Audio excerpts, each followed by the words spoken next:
Hi friends, ఎలా ఉన్నారు? ఈరోజు మెత్తటి పకోడీ ఎలా తయారు చేయాలో చూద్దామండి. ఎంతో ఇష్టంగా బండి మీద అమ్ముతుంటే ఎంతో ఇంట్రెస్ట్‌గా తెచ్చుకుంటామండి మనం పకోడీ. అది ఎలా చేయాలో ఇంట్లో చూద్దామండి. నేను 2 మీడియం సైజ్ ఉల్లిపాయలు ఇలా కట్ చేసుకున్నానండి. కట్ చేసుకొని ఒక బౌల్ తీసుకొని, ఆ మీడియం సైజ్ ఉల్లిపాయలు కట్ చేసుకొని ఇలా ఇలా బౌల్‌లోకి తీసుకున్నానండి. కొంచెం కరివేపాకు, మనం సన్నగా కరివేపాకుని కట్ చేసి ఏసానండి. కొంచెం నేను పుదీనా గూడా కట్ జేసేసాను. 3 పచ్చిమిర్చి కూడా ఇలా సన్నగా తరిగి ఏసాను.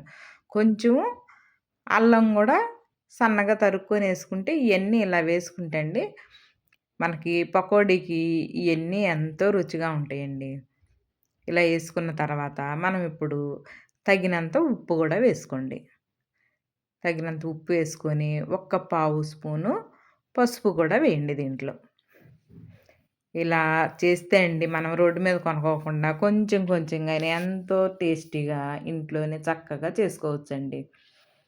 మనము ఇయన్నీ ఏసిన తర్వాత ఈ ఉల్లిపాయని బాగా నీరొచ్చేటట్టు ఇట్లా ప్రెస్ చేయండి. బాగా బాగా కలిపితే ఆ ఉల్లిపాయలో నీరు, ఈ పచ్చిమిర్చి, మనము ఈ పుదీనా, కరివేపాకు అన్నీ వేసాం గదండీ!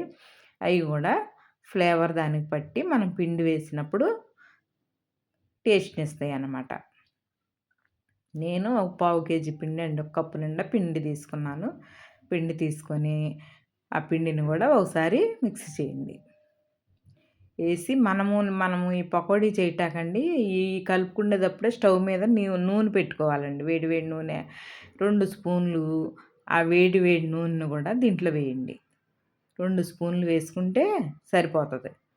కొంచెం ఆ నూనె తెచ్చి, ఆ వేడి నూనెని కొంచెం 2 స్పూన్లు వేయండి. ఏసేసి ఒక్కసారి మిక్స్ చేయండి. మిక్స్ చేసేసి, ఈ కొంచెం మిక్స్ అయిన తర్వాత, మనము వాటర్ తీసుకొని కొంచెం కొంచెంగా వేసి వాటరు ఇట్లా అంతా బాగా మిక్స్ అయిపోయిన తర్వాత కొంచెం కొంచెంగా వాటరేసి కలపండి. మనము ఇలా ఇంట్లోనే చేసుకుంటే అండి ఎంతో రుచిగా ఉంటాయన్నమాట. మనం ఇంట్లో చేసుకోటాకే అలవాటు చేసుకోవాలి. ఇలా చేసుకుంటే ఎంతో రుచిగా ఉంటాయి. హెల్త్‌కి గూడా మంచిది. మనం బయటియి ఏమి తినుకోకుండా. ఈ చలికాలంలో పకోడీ చేయనోళ్ళంటూ ఎవరు ఉండరండి. అందరూ పకోడీ చేసుకుంటారు. కొందరు గట్టి పకోడీ, కొందరు మెత్త పకోడీ చేసుకుంటారనమాట. ఇలా మెత్త మెత్తగా చేసుకుంటే పిల్లలు గూడా తినటానికి ఇబ్బంది లేకుండా చక్కగా తింటారు. ఇలా కొంచెం పిండిని లూజుగానే వాటరేసి లూజుగానే కలపాలండి. కలిపితే మనకి ఇప్పుడు ఆ పిండి మనం పట్టుకుంటే ఇట్లా లూజుగా ఉంటే మనం నూనెలో ఏసేటప్పుడండి ఇట్లా పిండిని ఏసేటప్పుడు చక్కగా ఇట్లా పడిపోవాలనమాట. జారుగా ఉండాలి పిండి గూడా. ఇట్లా కలిపేసేసి ఇంక స్టవ్ మీద నూనె పెట్టి కాగనివ్వండి. ఈ పిండిని కలుపుకున్నారు గదా! పక్కన పెట్టండి. నేను దీంట్లో సోడా ఉప్పేయటం మర్చిపోయానండి. కొంచెం ఒక పావు స్పూను సోడా గూడా వేసుకోండి. చూసారా? అట్లా వేసుకొని ఒకసారి మిక్స్ చేశాను. ఈ నూనెని కాగనిచ్చి నేను నిదానంగా పకోడీ ఏసాననమాట. బాగా కాగనిస్తే నూనె ఎమ్మటే అయిపోతాయండి పకోడీ గూడా. ఇట్లా నిదానంగా మనం నూనెలో సరిపడా ఏసేసుకోవటమే. ఏసుకున్న తర్వాత ఒక్క 2 నిమిషాలు అట్లా ఉడకనివ్వండి. ఉడికిన తర్వాత అప్పుడు కదపండి. చక్కగా మనకి పకోడీ ఎంతో రుచిగా ఉండే పకోడీ రెడీ అయిపోతదండి. ఇట్లా బాగా ఇట్లా మిక్స్ చేస్తా ఉంటే, మనం కలుపుతా ఉంటే అండి చక్కగా వేగుతది. పకోడీ గూడా బాగా ఉడుకుతది లోపల గూడా. ఇట్లా ఏసేసి మనకి ఏగినియండి. ఒక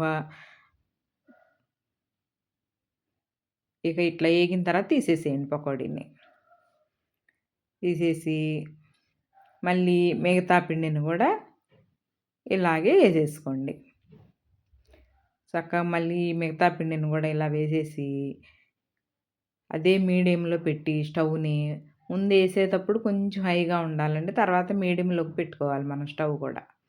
అలా పెట్టుకొని ఏసిన తర్వాత ఒక్క నిమిషం, 2 నిమిషాలు కదపుకోకుండా ఉంటే, చక్కగా మనకు పకోడీ ఎంతో రుచికరమైన మెత్తటి పకోడీ రెడీ అయిపోతదండి. మీకు ఈ పకోడీ చేయటం నచ్చి నచ్చితే ఈ రెసిపీ నచ్చితే అండి నా ఛానల్‌ని లైక్ చేయండి, షేర్ చేయండి, సబ్స్క్రైబ్ చేయండి. మీ ఫ్రెండ్స్‌కి గూడా షేర్ చేయండి. ఇది ఎంతో సింపుల్‌గా వంట రానోళ్ళు గూడా చూసి చేసుకునే వంటండి ఇది. ఇలాగే ఒకసారి మీరు గూడా ట్రై చేసి చూడండి. ఈ వీడియోని లాస్ట్ వరకు స్కిప్ చేయకుండా చూడండి. చూసారా పకోడీ రెడీ అయిపోతుంది. చక్కగా ఇలాగ మీరు గూడా ఇదే కొలతలతో ఇంట్లో ఇలాగే పకోడీ చేసుకొని ఎలా ఉందో నా కామెంట్ రూపంలో చెప్పండి.